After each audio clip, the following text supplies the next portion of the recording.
Hola, buen día, bienvenidos a todos. Eh, el día de hoy vamos a trabajar un tema que es realmente muy interesante e importante, al igual que los temas que hemos tratado anteriormente, e igual que los temas que vamos a seguir tratando. El día de hoy el tema que nos corresponde es trabaja en tu autoestima.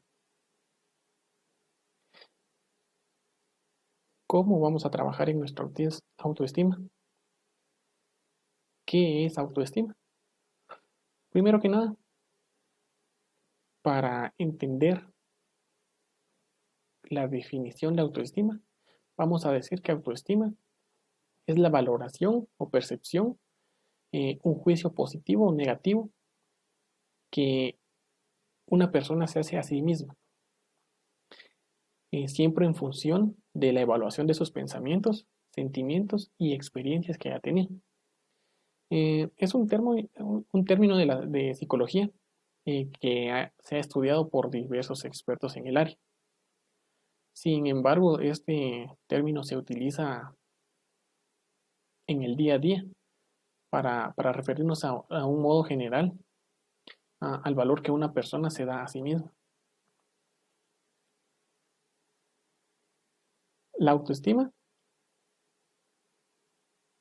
es un conjunto de percepciones, pensamientos, evaluaciones, sentimientos y tendencias de comportamientos que van dirigidos hacia uno mismo,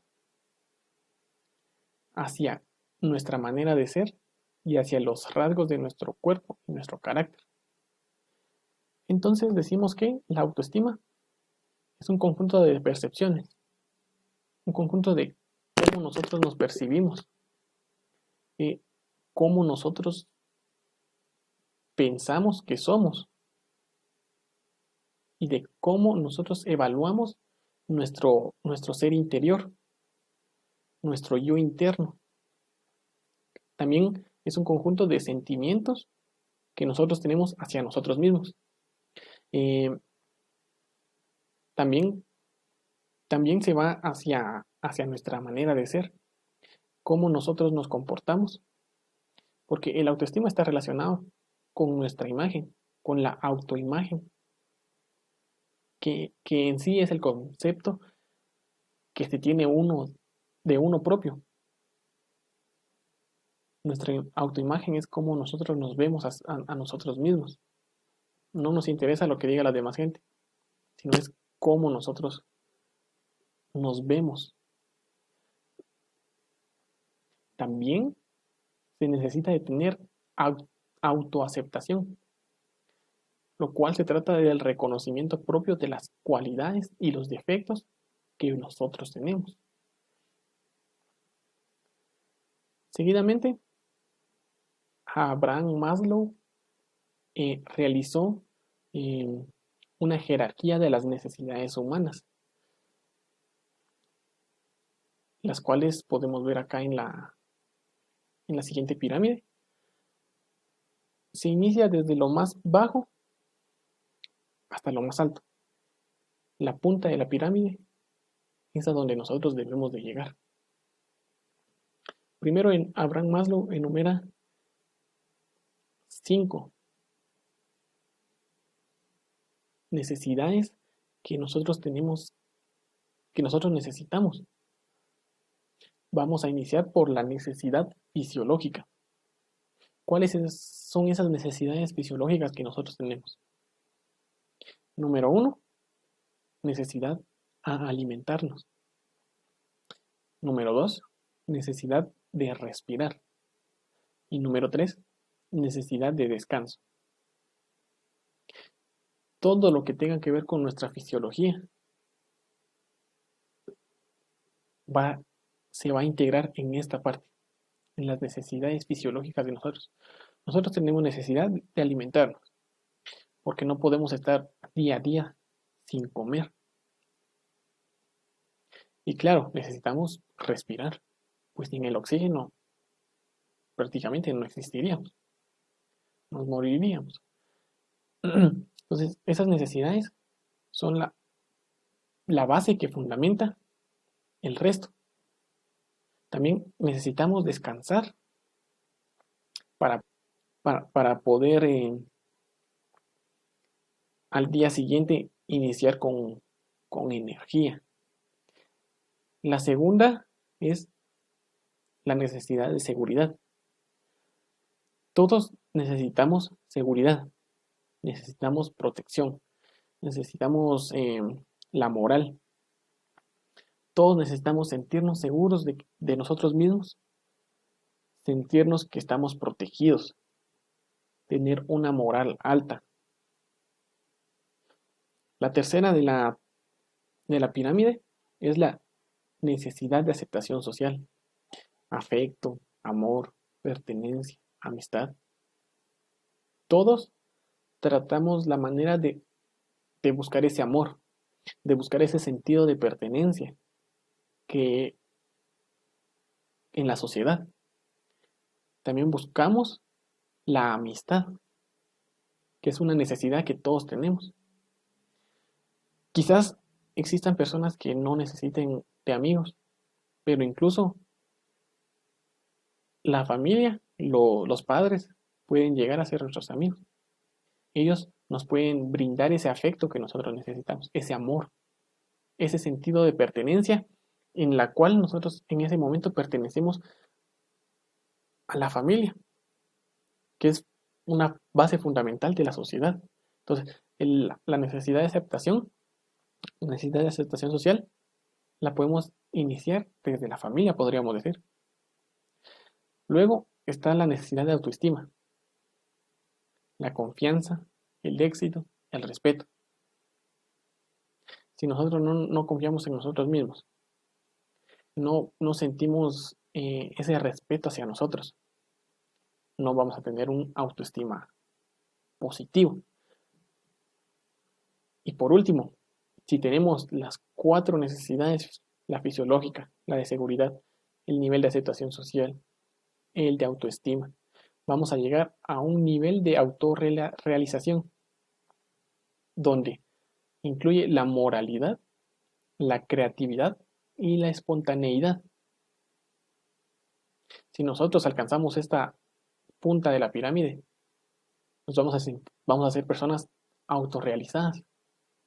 Vamos a tener una moral súper buena, vamos a ser muy creativos y vamos a ser personas muy espontáneas. No vamos a depender de un patrón para poder expresar lo que pensamos ni nada.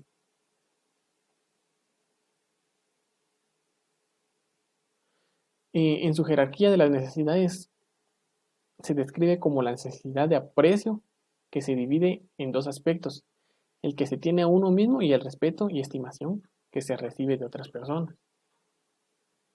¿Por qué? Porque nosotros tenemos que tener respeto hacia nosotros mismos, respeto y estimación.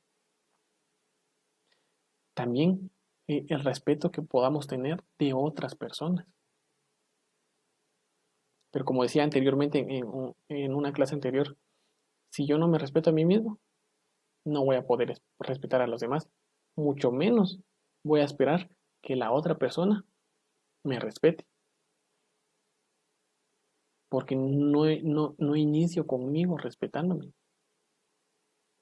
Entonces, en cambio, si yo me respeto a mí mismo, posiblemente la otra persona también me respete. No quiere decir que si yo me respeto es porque ya la otra persona por sí me va a respetar, no.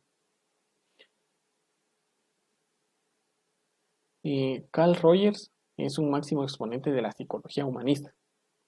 Él expuso que la raíz de los problemas que muchas personas padecen es que estas personas se desprecian y no se consideran personas de valor. Sienten que no valen la pena, sienten que no merecen amor. Por eso es que hay que darle importancia a la aceptación de uno mismo, porque de nada me sirve que los otros me acepten si yo no me acepto a mí mismo. Entonces, es necesario el poder tener un buen autoestima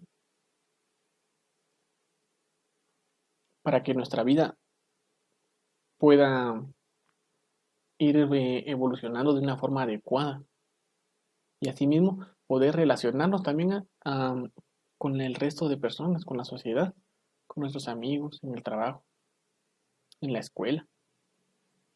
Prácticamente siempre se va a necesitar de que una persona tenga autoestima para que esa persona pueda eh,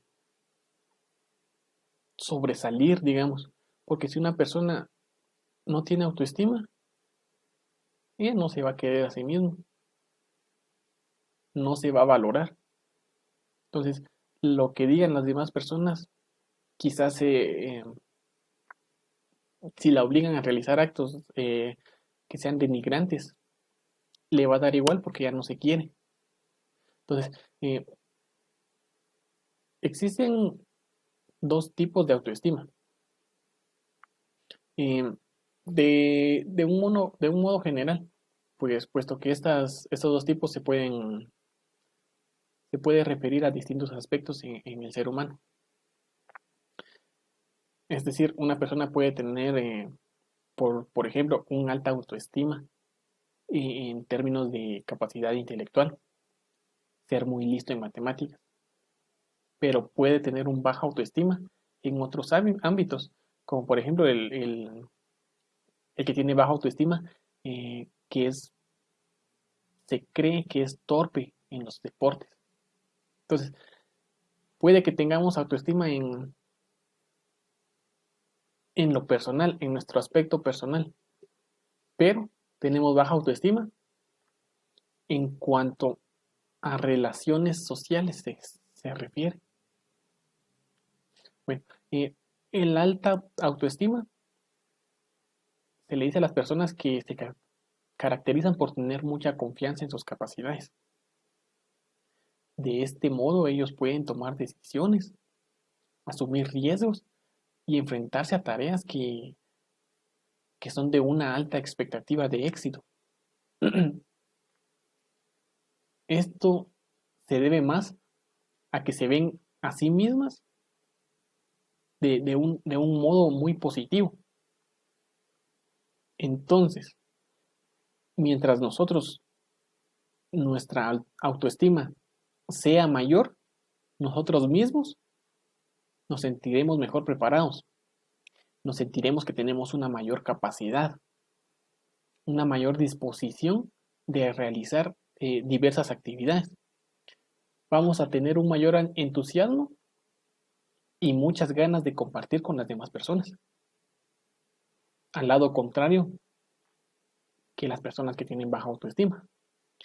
Porque las personas con baja autoestima se pueden sentir inseguras, insatisfechas, se sienten muy sensibles a las críticas que se hagan hacia ellos. Y las personas con baja autoestima pueden tener dificultad a mostrarse asertivas. Tienen dificultad para tener una comunicación asertiva con los demás. Y no reclaman sus derechos de una manera adecuada. Si no se los dan, ya no siguen esforzándose. La baja autoestima puede derivar por diversas razones, como por ejemplo la valorización que nosotros hacemos hacia nosotros mismos, la opinión que nosotros vayamos a tener de nuestra personalidad, nuestras creencias, entre otras muchas. Eh, También como existe el autoestima en la adolescencia, que es donde tendríamos que tener mucho mayor autoestima. ¿Por qué? Porque durante la adolescencia es habitual que nosotros los jóvenes eh, presentemos problemas de autoestima, porque es un periodo en el cual estamos en una etapa de crecimiento y en una etapa de desarrollo personal, eh, donde los medios de comunicación ejercen una fuerte influencia en la valoración propia de nosotros. Lo vemos mucho ahora con las redes sociales. Em, si una chica sube una foto, supongamos que 50 personas le dieron me gusta a esa foto, pero viene otra chica, sube una foto también, pero esa persona tiene 500 me gusta, la otra chica que solo tuvo 50 me gusta, se va a sentir insegura de sí misma, se va a dejar llevar por la cantidad de números, y entonces va a pensar que ella no es suficientemente bonita, perdón, y eso va a hacer que su autoestima baje en ese sentido, porque ella no se va a considerar bonita, únicamente por darle valor a los números. Entonces, eh, no se trata únicamente del valor que le damos a la apariencia física, sino que tenemos que darle valor a nuestras propias capacidades y habilidades, como por ejemplo en las capacidades intelectuales, habilidades sociales, habilidades en el deporte y entre otras cosas. Y la, la- las expectativas de los demás, comparaciones y referentes personales pueden no, ejercen una fuerte presión y generan inseguridades en nosotros los adolescentes. Por ejemplo, la anorexia y la bulimia están relacionados con la imagen y el valor que una persona se da.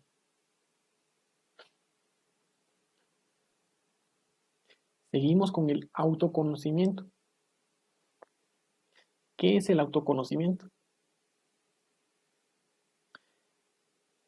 Es el conocimiento de uno mismo y de otros. Este es empleado en numerosos textos de psicología, sobre todo en la psicología evolutiva. Es la capacidad de introspección y la habilidad de reconocerse como un individuo, diferenciándose de su medio y otros individuos. Entonces, el autoconocimiento lo designamos como el conocimiento que nosotros tenemos de nosotros mismos. Es decir, este conjunto de cosas que sabemos acerca de quiénes somos. Este es un proceso en el que todos, todo niño a cierta edad empieza a descubrir su propio cuerpo. Esta palabra de autoconocimiento se compone del prefijo auto, que significa propio o uno mismo, y el sustantivo conocimiento, que es la capacidad de comprender por el medio de la razón. Entonces, es, es la capacidad que nosotros tenemos a través de la razón de comprendernos a nosotros mismos, de ver en nuestro interior y tener un conocimiento de lo que somos. El autoconocimiento es reflexivo, en el cual una persona adquiere noción de su yo interno, de de qué lo caracteriza, qué cualidades tiene,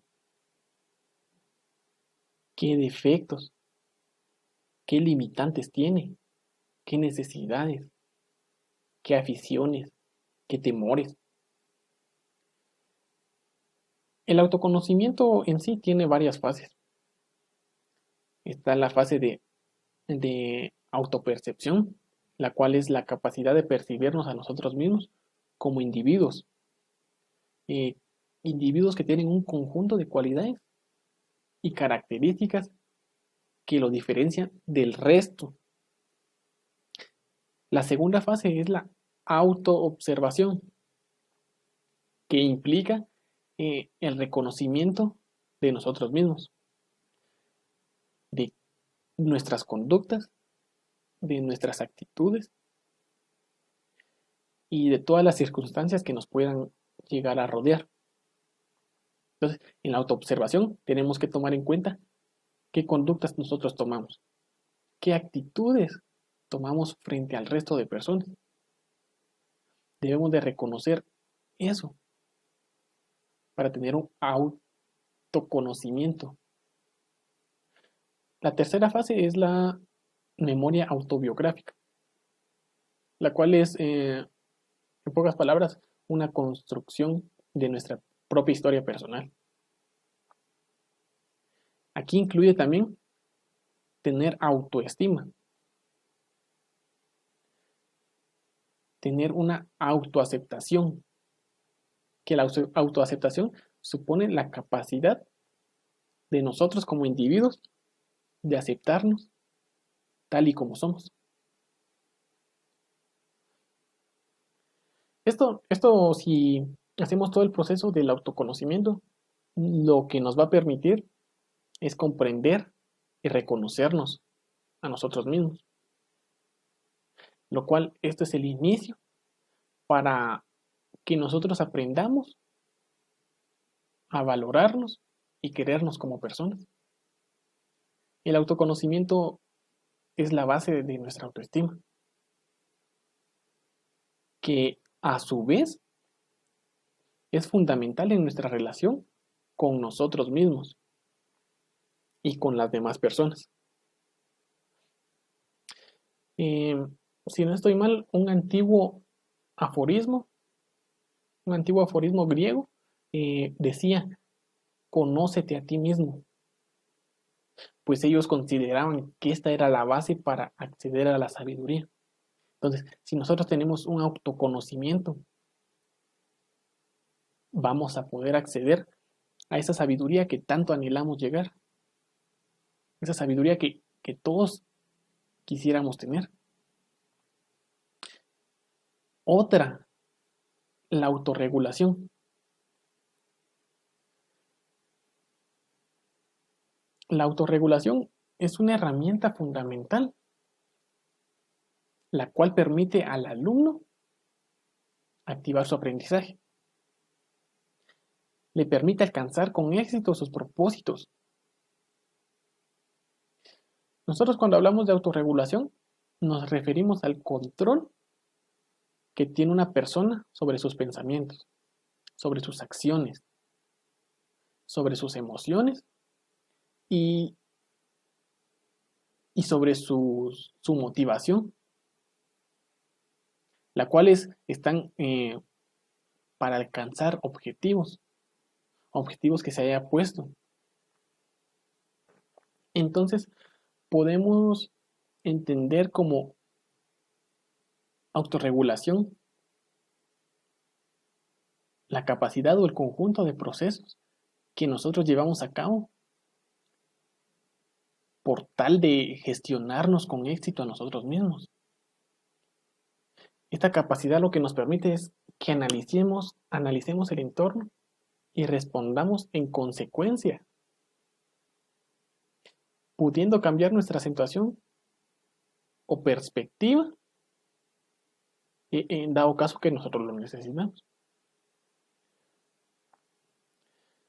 Más simple, la autorregulación nos permite que nosotros podamos dirigir nuestros pensamientos, que nosotros dirijamos nuestras emociones, nuestra conducta, y lo dirijamos hacia la correcta adaptación en el medio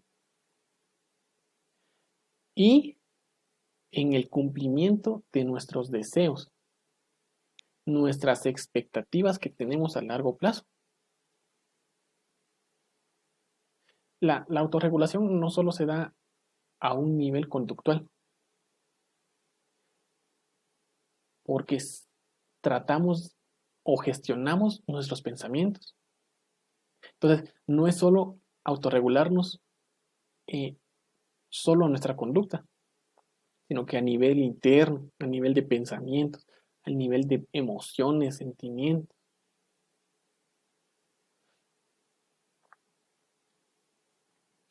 Esta no es una habilidad completamente innata.